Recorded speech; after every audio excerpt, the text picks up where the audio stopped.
Olá, seja bem-vindo ao nosso 5º módulo. Agora iremos ver as etapas de armazenamento e distribuição de medicamentos na assistência farmacêutica. Nesse módulo, iremos reconhecer os conceitos fundamentais da atividade de gerenciamento de estoques de medicamentos, além de conhecer as funcionalidades do Horus relacionadas à entrada, armazenamento e distribuição de produtos. Para refletir. Anualmente, várias toneladas de medicamentos e milhões de reais são perdidos por conta do mau armazenamento. Apesar das dificuldades, este é um problema que pode ser combatido a partir de medidas relativamente simples, que se tornam mais eficientes a partir do momento em que compreendemos o verdadeiro alcance do armazenamento. Vamos para a aula. Olá, eu sou o professor Alfredo e este é o módulo de armazenamento e distribuição de medicamentos. Enquanto um medicamento não é utilizado pelo seu consumidor final, a maior parte da sua existência ocorre durante o armazenamento, que é um conjunto de procedimentos técnicos e administrativos que tem por finalidade assegurar as condições adequadas de conservação dos medicamentos.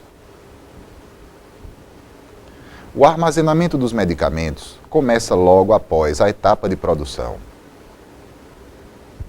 Continua no transporte entre o produtor e as distribuidoras de medicamentos ou centrais de abastecimento farmacêutico. Nas centrais de abastecimento farmacêutico, o medicamento pode ser armazenado durante um bom tempo, o que torna este lugar um dos principais locais de conservação e estocagem dos medicamentos. Em seguida, deve-se preocupar com o armazenamento durante a distribuição dos medicamentos para as unidades de saúde. Daí, temos o armazenamento durante o tempo em que o medicamento passa nas farmácias, outro momento que é muito importante na preservação das características dos medicamentos. Até mesmo no momento da dispensação, o armazenamento é lembrado, na forma de orientações ao paciente. E, por fim, o armazenamento durante a guarda doméstica dos medicamentos, quando a responsabilidade pela preservação de suas características é transferida para a pessoa que irá utilizá-lo. Portanto, o armazenamento de medicamentos é um processo que só termina com a administração do medicamento ao paciente. Perceba que até o momento de ser utilizado, o medicamento está sempre sendo submetido a diferentes condições de armazenamento, com durações variáveis. De todos estes momentos, os mais importantes, ou seja, aqueles em que o medicamento fica durante mais tempo em determinado lugar, são o armazenamento na central de abastecimento farmacêutico e na farmácia. Momento Horus. Falando sobre o processo de armazenamento de medicamentos, você deve estar se perguntando, mas como o sistema Horus pode ser útil no processo do armazenamento? Bem, algumas funcionalidades no Horus facilitam essa etapa do armazenamento. Por exemplo, as informações de número de lote, validade, localização física e nome do fabricante facilitam esse processo. Principalmente quando falamos sobre a rastreabilidade dos medicamentos distribuídos e dispensados. Além disso, na prática do trabalho do dia a dia, no almoxarifado ou central de abastecimento farmacêutico, a localização física pode ser a sua aliada. Uma vez cadastrada a localização física de determinado lote de um medicamento, é possível rapidamente obter essa informação. Assim, ao desejar identificar um determinado lote, basta consultar no sistema Horus em qual localização física ele foi armazenado. Há ainda outros relatórios que o próprio sistema gera que facilitam essa etapa do armazenamento. Um deles é o relatório denominado Posição de Estoque. Por meio deste relatório, é possível identificar quais são os medicamentos que estão no seu estoque, em qual localização física ele está cadastrado, qual é o lote, a validade e a quantidade de cada item. Por meio deste relatório, é possível obter ainda informações sobre a validade e dos medicamentos a vencer em determinado período. Se você quer consultar como gerar esse tipo de relatório, visite o nosso tutorial. Vejo você em breve. Voltamos para a aula. O armazenamento tem como objetivos principais preservar a qualidade dos produtos, mantendo-as desde sua fabricação até o momento de serem consumidos, assegurar os produtos e valores patrimoniais inerentes, protegendo-os contra eventuais desvios e perdas, e localizar os medicamentos sempre de forma ágil, rápida e inequívoca. Ao considerarmos a preservação da qualidade dos medicamentos como prioridade, pensamos logo em como garantir a sua estabilidade.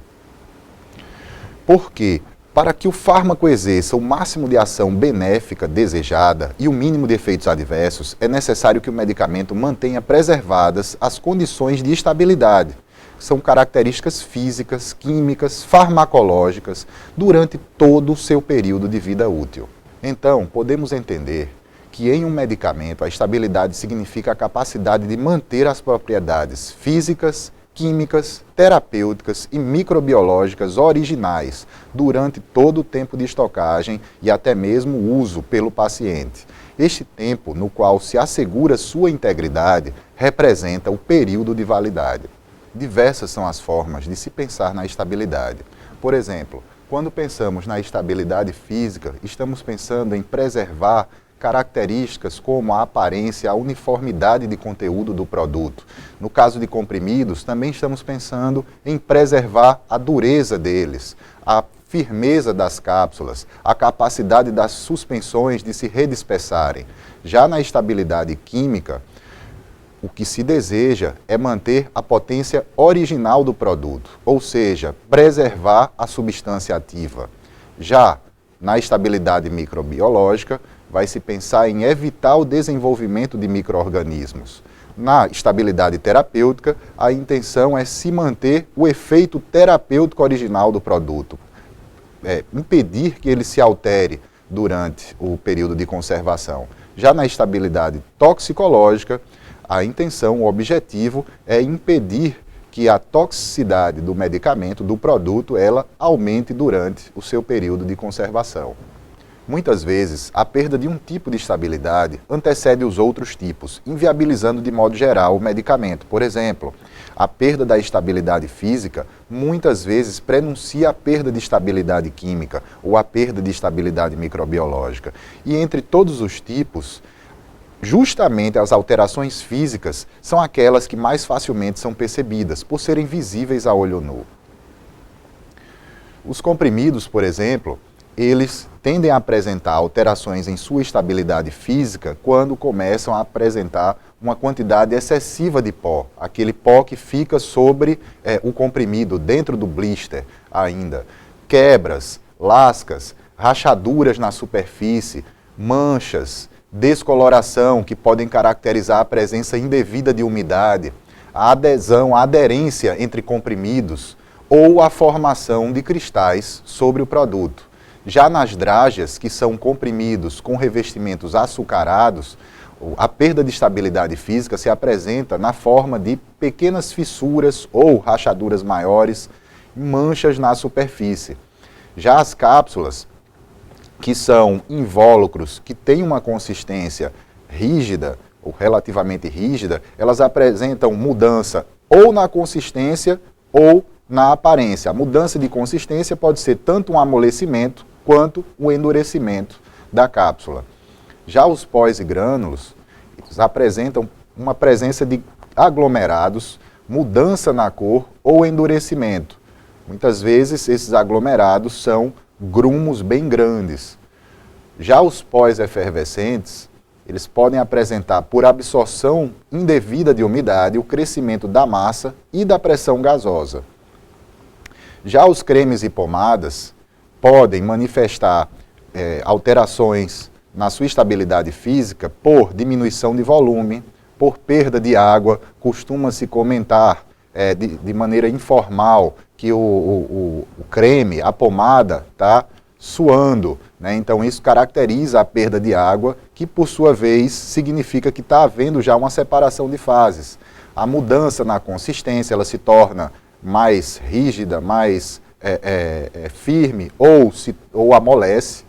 A presença de líquido ao apertar a bisnaga, a formação de grânulos, de grumos, a formação de uma textura arenosa, e, finalmente, a separação de fases, que caracteriza um ponto já mais avançado dessa perda de estabilidade de cremes, especialmente de cremes.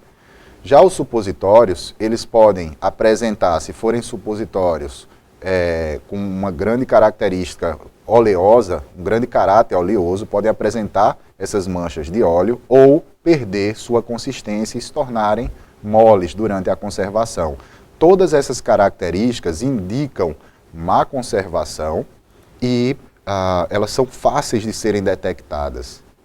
Todas essas alterações são visíveis a olho nu e podem ser monitoradas na farmácia ou na central de abastecimento farmacêutico durante a conservação dos medicamentos. Existem diversos fatores que podem afetar a estabilidade de um medicamento e sua ação muitas vezes é considerada na própria atribuição do prazo de validade. Eles são divididos em fatores intrínsecos, que são aqueles relacionados ao processo de fabricação do medicamento, e fatores extrínsecos, que são aqueles relacionados às condições ambientais, condições e técnicas de armazenagem, o manuseio, o transporte, a higienização, entre outros.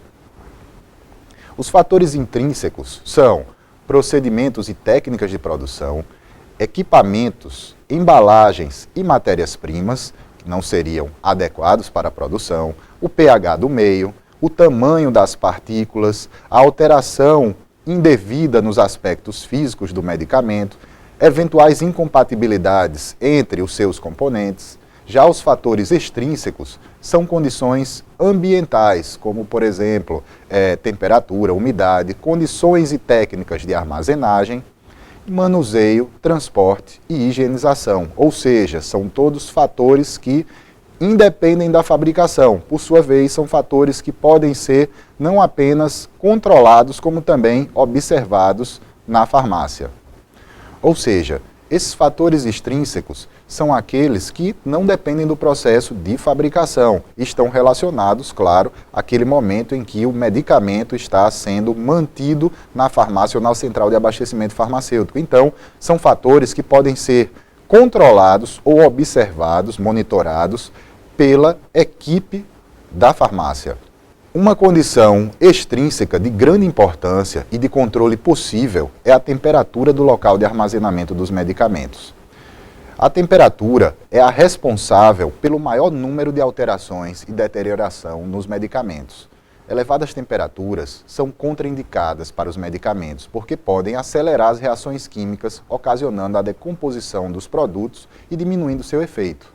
A temperatura ambiente, ela fica entre uma faixa entre 15 e 30 graus. O armazenamento deve ocorrer sempre em locais ventilados. A temperatura ambiente, o ideal é que seja em torno de 25 graus, sendo aceitável uma variação nesse intervalo de 15 a 30 graus. Os medicamentos mais sensíveis à ação da temperatura são chamados termolábeis e requerem, em geral, uma temperatura refrigerada. Por isso, alguns locais que têm esse tipo de medicamento precisam ter uma área de refrigeração. Alguns, como por exemplo, alguns medicamentos, como por exemplo supositórios, são caracteristicamente termoláveis, independente da substância ativa que eles contêm. Então, a gente deve prestar atenção não apenas na substância ativa, mas também no veículo dela. Muitas vezes a conservação é definida por características, por qualidades, peculiaridades que esses veículos têm. Uma outra necessidade é a de se manter termômetros na área de estocagem para registro diário das temperaturas. Aqui podemos ver valores de temperatura que são relacionados a expressões que usamos rotineiramente para falar sobre a temperatura, como por exemplo, temperatura fria ou refrigerada é aquela que está entre valores de 2 a 8 graus Celsius. A temperatura fresca, valores de 8 a 15 graus. A temperatura ambiente, na qual é conservada a maioria dos medicamentos. Uma temperatura entre 15 e 30 graus. Temperatura quente, aquela acima de 30 graus. Outro fator que compromete a estabilidade dos medicamentos é a luminosidade. A incidência direta de luz, principalmente de raios solares, sobre os medicamentos, acelera a velocidade das reações químicas, encurtando a vida útil do produto. Então, por princípio, não se deve permitir a incidência direta dos raios solares sobre os medicamentos, mesmo que eles estejam dentro de caixas. Portanto, na aquisição dos medicamentos fotossensíveis, deve-se especificar as embalagens adequadas, ou seja, embalagens opacas, de cor âmbar ou de alumínio. A umidade pode afetar a estabilidade ao desencadear reações químicas, como, por exemplo, a efervescência, a perda progressiva de substâncias ativas, reações biológicas, como o crescimento de fungos e bactérias, e reações físicas, como, por exemplo, o amolecimento de cápsulas. De um modo geral, a umidade não deve ultrapassar os 70%. Deve-se sempre utilizar, em locais que armazenam medicamentos, o higrômetro, os registros da umidade, a exemplo daqueles registros para a temperatura, ele deve ser diário, e aqueles medicamentos que são mais sensíveis à umidade devem ser armazenados e distribuídos em frascos que sejam hermeticamente fechados ou contendo substâncias dessecantes, que são substâncias capazes de absorver a umidade, impedindo que ela danifique o medicamento. Um exemplo disso é a sílica gel, que muitas vezes vem acondicionada em pequenos sachês dentro de embalagens contendo medicamentos. Então, tendo em mente a necessidade de estocar, controlar, proteger e localizar os medicamentos, sem perder de vista em momento algum a sua estabilidade, o armazenamento é organizado de acordo com as seguintes atividades e aspectos. Começando pela recepção ou recebimento de medicamentos, uma etapa na qual irá se fazer a conferência dos itens que estão dando entrada na farmácia ou na central de abastecimento farmacêutico. A estocagem ou guarda dos medicamentos, que diz respeito à etapa principal, é a etapa mais prolongada. A segurança, que é a manutenção das quantidades dos itens. A conservação, que é a manutenção das suas propriedades originais. O controle de estoque e, por fim, a entrega, no qual os medicamentos também serão conferenciados antes de deixarem a farmácia ou a central de abastecimento. Para atingir os objetivos do armazenamento, considerando tudo o que vimos até agora, existe um tipo de estrutura especialmente desenvolvida com essa finalidade, que é a Central de Abastecimento Farmacêutico, ou CAF. A CAF é uma construção destinada ao recebimento, estocagem, guarda e expedição de medicamentos e insumos farmacêuticos, visando assegurar a conservação adequada dos produtos em estoque. Ou seja, a CAF é uma unidade especializada em preservar, em manter as características originais do produto até o momento de sua distribuição. Além disso, a CAF tem serviços e tem estruturas que são propícias para o bom gerenciamento logístico dessas quantidades.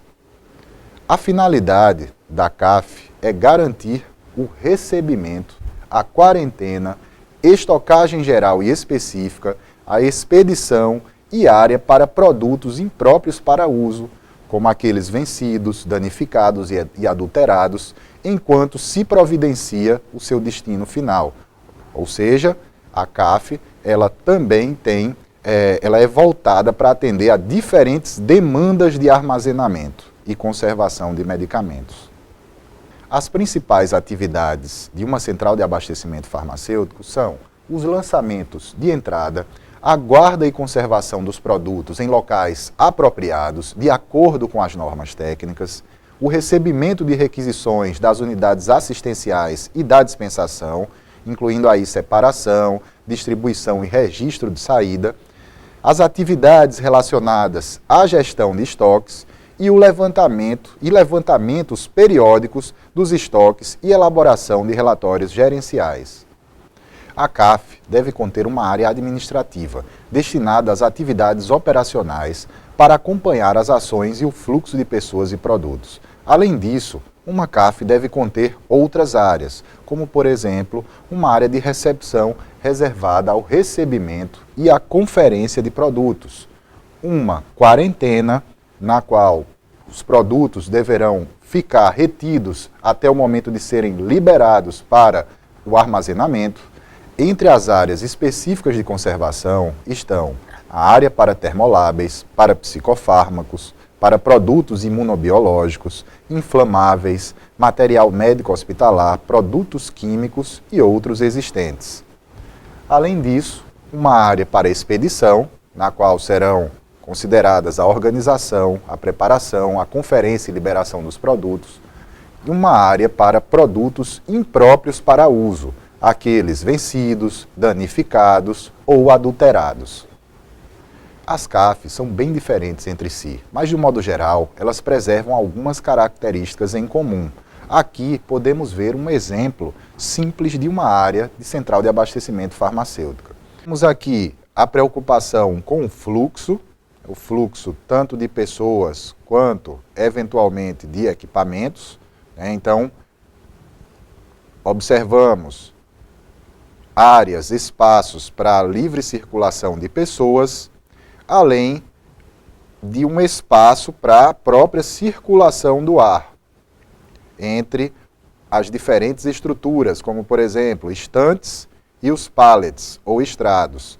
Além disso, uma outra característica que as CAFs costumam ter, que são comuns a todas, é a preservação, a delimitação física de certos espaços, como, por exemplo, a área de refrigeração, a área para a guarda de medicamentos controlados. Então, essas são características que, independente do tipo de planta, elas vão sempre ser observadas. Então, podemos chamá-las de características básicas. Além disso, uma CAF deve conter uma identificação externa visível, contendo o nome, o logotipo, às vezes até um indicativo luminoso ou sinalizações, bem como uma identificação de cada um dos seus setores. A comunicação com as unidades fornecedoras e usuárias, por meio de uso de telefone, de fax, internet, deve ser ágil e simples. Além disso, deve-se pensar nas condições ambientais adequadas. Deve-se lembrar, aqui nesse ponto, do que nós vimos sobre os fatores extrínsecos, ou seja, aqueles que não dependem da fabricação, e sim da conservação dos medicamentos, como, por exemplo, temperatura, ventilação, luminosidade, umidade. Além disso, uma boa circulação de ar e a facilidade de limpeza e de controle de pragas garantida pela própria estrutura do local. A organização da CAF inclui ainda outras medidas, como, por exemplo, o controle único da porta de entrada e saída de pessoas de medicamentos, o empilhamento, no qual se deve observar os limites de empilhamento estabelecidos pelo próprio fabricante de cada item, a proibição do fumo, a observação de instalações sanitárias que sejam adequadas e o uso de equipamento de proteção individual, como, por exemplo, capacetes e luvas para o manuseio dos produtos. Quando pensamos em métodos para a estocagem, lembramos primeiramente que a estocagem dos produtos depende da dimensão do volume a ser estocado, do espaço disponível e das condições de conservação exigidas. Por exemplo, as embalagens de grande volume que não puderem ser colocadas em prateleiras devem ser acondicionadas por meio de paletização, ou seja, da utilização de pallets. E que grandes volumes são esses? Bem, os medicamentos, eles são acondicionados em dois tipos de embalagem. A embalagem primária, que é aquela embalagem que recobre, que protege diretamente o medicamento. Por exemplo, um comprimido, uma cápsula, a embalagem primária dele é a cartela ou o blister. Uma suspensão, a embalagem primária de uma suspensão é o frasco que o acondiciona. A embalagem primária de uma pomada ou um creme é a bisnaga. Já a embalagem secundária é aquela embalagem que envolve a embalagem primária, ou seja, normalmente são as caixas. Então, temos um comprimido, está acondicionado numa embalagem primária, que é a cartela, que por sua vez está dentro de uma caixinha. Então, isso é a distinção de embalagem primária e secundária. Normalmente, as embalagens secundárias de medicamentos que estão acondicionados, que são líquidos, que são semissólidos, como cremes e pomadas, ocupam muito espaço. E deve-se considerar que aquelas embalagens vão conter muitas unidades. Consequentemente, elas vão ocupar um grande volume. Então, normalmente, o que se coloca em pallets ou estrados são as embalagens secundárias, são as caixas. Os pallets ou estrados podem ser retangulares ou quadrados, devem estar a uma distância mínima de 50 centímetros das paredes ou prateleiras para permitir a circulação de pessoas, para permitir uma fácil limpeza. O empilhamento máximo para cada produto deve ser respeitado, antes de se acondicionar cada caixa nos pallets. E a distância da última caixa, ou seja, daquele volume que está mais alto, ela deve ser igual ou superior a uma distância de 50 centímetros do teto. Portanto, aquela imagem de uma caixa encostando o teto, ela não está de acordo com as normas, com as boas práticas de conservação, de estocagem dos medicamentos. Muitos estrados são constituídos de madeira, mas isso não significa que é o único tipo de material que pode constituí-los. Existem outros tipos de pallets feitos por material de fibra, de alumínio, de borracha, que são inclusive mais resistentes e permitem uma melhor limpeza do local. Além disso, as dimensões dos estrados, elas são padronizadas. São dimensões usualmente de 1,10 m por 1,10 m, quando temos, claro, os estrados quadrados. Os estrados e as prateleiras são normalmente as estruturas de organização e armazenagem mais utilizadas, mas existem outras estruturas, outros equipamentos que podem e devem ser utilizados na estocagem de medicamentos, como, por exemplo, as empilhadeiras, que são utilizadas especialmente em situações envolvendo grandes volumes, locais que têm muitos pallets, muitos estrados que contêm um número muito grande de caixas pesadas e que precisam ser transportados por distâncias pequenas. Um outro exemplo são os carrinhos para transporte de medicamentos, carrinhos não motorizados. Além disso, quando se está pensando em volumes menores, sejam embalagens primárias ou embalagens secundárias menores, como as dos comprimidos, são utilizados também cestas, pequenas cestas que vão individualizar os itens. Um armazenamento eficiente requer uma disposição de forma ordenada dos medicamentos, de modo a facilitar o acesso, a identificação, o manuseio, o controle, a distribuição e as operações de inventários e balanços. As principais formas de organização dos itens são organizá-los por ordem alfabética, organizá-los por forma farmacêutica, e essa forma farmacêutica pode significar comprimidos num canto, cápsulas no outro, ou uma organização mais ampla, sólidos, semissólidos e líquidos. E aí nos sólidos são incluídos comprimidos e cápsulas, nos semissólidos, cremes, pomadas, géis. Então pode ser de uma forma mais ampla ou de uma forma mais específica. Além disso, uma organização por grupo terapêutico, medicamentos antipertensivos, antibióticos. Pode ser organizado também pelo nível de atenção, como a atenção primária, e por nome genérico, lote e validade, de uma forma que permita a fácil identificação. De um modo geral, são utilizados alguns desses sistemas, e não apenas um, não apenas por ordem alfabética, não apenas por forma farmacêutica, e sim uma mistura de algumas dessas sistematizações, e sempre se levando em consideração a validade do produto, de um modo que aqueles medicamentos que estão mais próximos da data de vencimento sejam utilizados primeiro.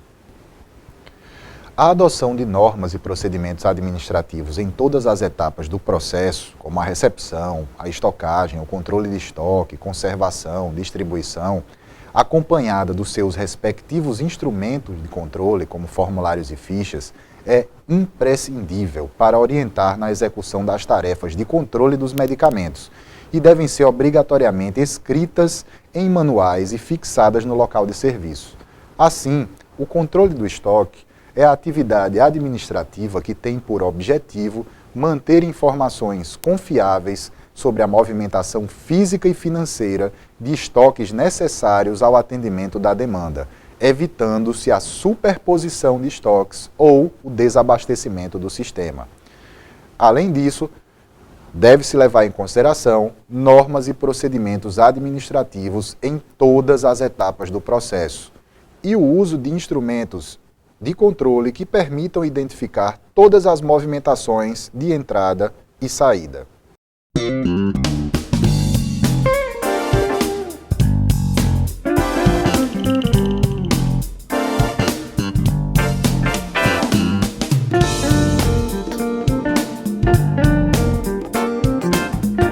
Em relação ao armazenamento, é algo extraordinário também. Vocês vão poder ter acesso às informações do armazenamento anterior ao Qualifar.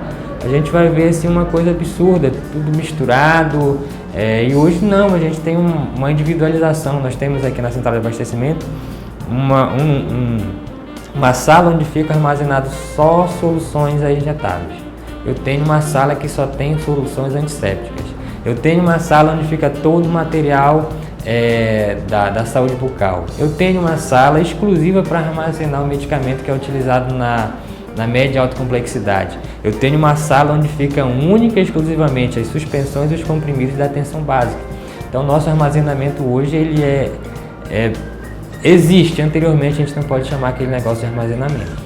Hoje, realmente, a gente tem um armazenamento adequado, numa temperatura adequada. Todo o nosso estabelecimento é refrigerado. Nós compramos pelo Qualifar as centrais de ar, compramos os termômetros, eu consigo ver a umidade, eu consigo ver a temperatura, controle 100% ali, a gente tem um controle 100%, tem um armazenamento adequado. Isso tudo em virtude dos recursos do Qualifar.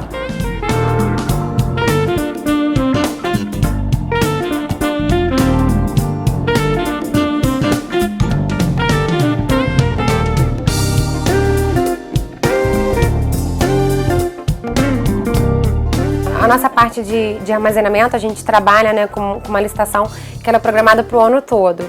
Mas a gente não pede de imediato aquela quantidade toda, né? Até porque é do espaço físico, né, a perda de validade. Então as empresas ganhadoras da licitação, elas, né, a gente já coloca isso no edital, que a gente vai pedindo de acordo com o consumo. Então eu faço isso de 3 em 3 meses. A gente vê a parte de suprimento, eu vou no Horus, vejo o consumo que tenho, vejo o estoque, faço o pedido. Quando esse medicamento chega no setor, a gente confere, né, as unidades, dá entrada no Horus, né, de acordo com o lote, com a validade, tudo certinho. Depois disso, eu imprimo a relação do que chegou, envio para a farmácia central, né, a nossa farmácia municipal, onde a farmacêutica de lá vê o que tem, o que não tem, vê de novo o que chegou, solicita o pedido e a gente entrega nas farmácias, na farmácia municipal e nas farmácias das unidades de saúde também. Tudo que é novo a gente está entregando. Voltamos para a aula. Para que o controle de estoque seja eficiente, algumas condições devem ser atendidas. Condições essas que podem ser consideradas essenciais. Como, por exemplo, a padronização dos itens em estoque, a utilização de procedimentos operacionais de rotina, a periodicidade de compras e o cumprimento dos prazos,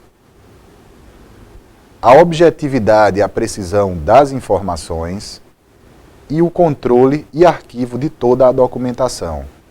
Além disso, deverão ser utilizados cálculos específicos para a obtenção de determinados valores que irão ajudar no controle de estoque, como, por exemplo, o consumo médio mensal, o estoque máximo, o estoque de reserva ou de segurança, o estoque mínimo, o tempo de reposição, a quantidade de reposição e o estoque atual. Todos estes procedimentos e técnicas de controle podem ser sistematizados de modo manual ou por meio de sistemas informatizados, como, por exemplo, o Horus. Momento Horus. Alguns relatórios fornecidos pelo Sistema Horus podem facilitar o processo do armazenamento de medicamentos. Um deles, o relatório de posição de estoque, nós já comentamos em outro módulo. O relatório de posição de estoque fornece informações sobre o lote, a validade, a quantidade de cada item e em qual localização física ele está armazenado. Outros relatórios importantes são os relatórios de entradas e saídas, que compilam todas as informações das entradas e saídas realizadas, dependendo do período que você selecionou antes de gerar o relatório. Um outro relatório que pode ajudar não apenas no processo do armazenamento de medicamentos, mas também para toda a parte de programação para aquisição de medicamentos, é o relatório de ressuprimento. As informações obtidas neste relatório, como consumo médio, tempo de reposição e tempo de ressuprimento, podem facilitar a tomada de decisão no momento da programação para aquisição dos medicamentos. E de forma complementar, um outro relatório que pode ser muito usado nesta parte do armazenamento é o relatório de requisições atendidas e não atendidas. Ele é obtido a partir das informações dos pedidos de cada unidade de saúde ao Almoxarifado Central ou CAF. Então, as requisições que foram atendidas pela CAF e aquelas que também não foram atendidas, essas informações ficam compiladas nesse relatório. Voltamos para a aula. A distribuição é uma etapa especialmente crítica na cadeia logística do medicamento, uma vez que suas ações e responsabilidades são muitas vezes relacionadas a diferentes serviços, grupos e pessoas, às vezes de modo coordenado, outras vezes não, enfraquecendo um processo cuja interdependência das partes é essencial para o sucesso. Assim, a distribuição é uma atividade que consiste no suprimento de medicamentos às unidades de saúde em quantidade, qualidade e tempo oportuno para posterior dispensação à população usuária. O fluxo do processo de distribuição de medicamentos entre as diferentes esferas do governo e as instituições e estabelecimentos de saúde pode ser observado. Aqui nós temos os níveis federal, estadual e municipal, com a priorização de atendimento em nível municipal, que por sua vez é caracterizado pelos hospitais, centros de saúde, postos de saúde e a estratégia de saúde da família, que vão atender às demandas do paciente. A distribuição de medicamentos deve garantir a rapidez na entrega, a segurança do medicamento, a eficiência no sistema de informação, o controle e o transporte adequado. Essa distribuição também deve ser feita de acordo com as necessidades dos solicitantes. São essas necessidades que vão determinar a frequência de distribuição da CAF para as farmácias das unidades de saúde. A frequência de distribuição também é guiada por outras necessidades, que podem ser dimensionadas na forma de perguntas. Por exemplo, quantas unidades de saúde precisam ser abastecidas? Como estas unidades estão distribuídas geograficamente? Qual a característica dos serviços prestados pelas unidades de saúde? Mas atenção, as unidades usuárias têm autonomia de fazer a programação de acordo com suas necessidades. Outras perguntas importantes são: qual a capacidade de armazenamento da central de abastecimento farmacêutico e das unidades de saúde? Qual a demanda local? Qual a disponibilidade de transporte dos medicamentos? Qual a disponibilidade de recursos humanos? Então, todas essas perguntas ajudam a estabelecer o cronograma de distribuição. O monitoramento dessa distribuição deve incluir a observação de alguns procedimentos, como, por exemplo, a posição físico-financeira dos estoques, as quantidades recebidas e distribuídas, o consumo de cada produto, a demanda de cada produto, os estoques máximo e mínimo, o ponto de reposição das quantidades adquiridas, bem como a proteção e preservação do conteúdo. Momento Horus. De maneira geral, o uso do Horus pode facilitar o processo de distribuição de medicamentos. Acompanhe comigo no fluxo. Uma vez que o almoxarifado ou CAF já está informatizado com o sistema Horus, é possível registrar a movimentação, distribuição sem requisição de itens para uma unidade ou farmácia que não possui o Horus, ou seja, não está informatizada. Outra etapa é o atendimento da requisição de medicamentos, ou seja, quando a farmácia ou unidade de saúde, que já está informatizada, já usa o sistema Horus, ela faz uma requisição ao almoxarifado. Este, por sua vez, vai atender. Este processo é informatizado por meio do Horus. Desta forma, a unidade de saúde que faz a requisição de medicamentos ao almoxarifado vai receber o seu pedido. Toda essa movimentação é via sistema. O almoxarifado pode emitir um impresso gerado pelo próprio sistema Horus, que contém o nome do medicamento, o lote, a validade e a quantidade que foi distribuída.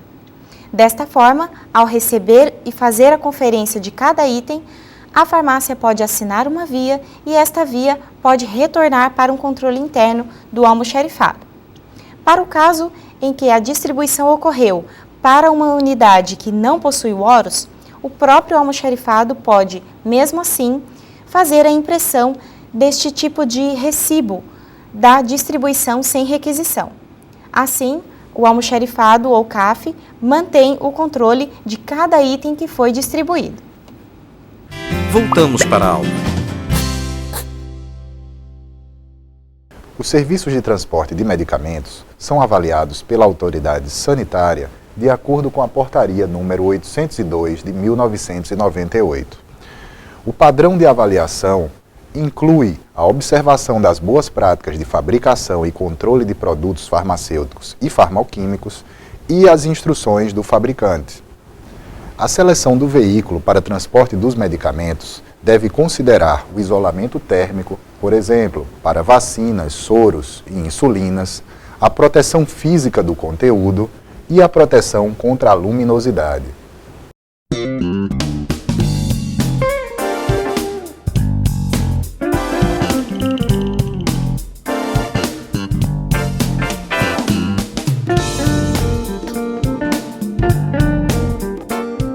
Essa distribuição ela é mensal, né? A todo dia 1º de cada mês, os farmacêuticos eles entregam os mapas, onde a gente tem tudo que ele recebeu, tudo que ele distribuiu, o estoque atual, e através disso ele solicita, né, as quantidades necessárias para o mês, e até o 5º dia útil de cada mês a gente é feita essa distribuição.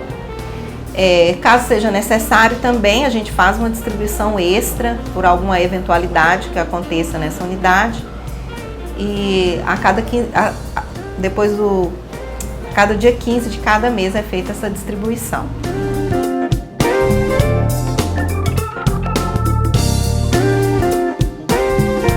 Passando da programação, a gente chega na distribuição, facilitou muito. Hoje todos os nossos pedidos são registrados no sistema. Já está mais facilitado ainda que as unidades de saúde que têm o Horus implantado, não tem mais questão de papel, não existe mais isso. Eles passam o pedido 100% online, a gente atende, separa e distribui. Muito mais fácil, não tem aquela... Hoje nós temos a possibilidade de movimentar o nosso estoque. Se de repente eu estou com uma carência em uma certa unidade de saúde e numa outra unidade eu tenho um medicamento em excesso, eu consigo, através da requisição entre estabelecimentos do Horus, eu consigo fazer rodar isso, tudo registrado. A gente consegue fazer tudo hoje através do sistema. A nossa programação foi assim, e a nossa programação, a nossa distribuição hoje é uma outra realidade. Hoje a gente pode afirmar e dizer, não, a distribuição funciona.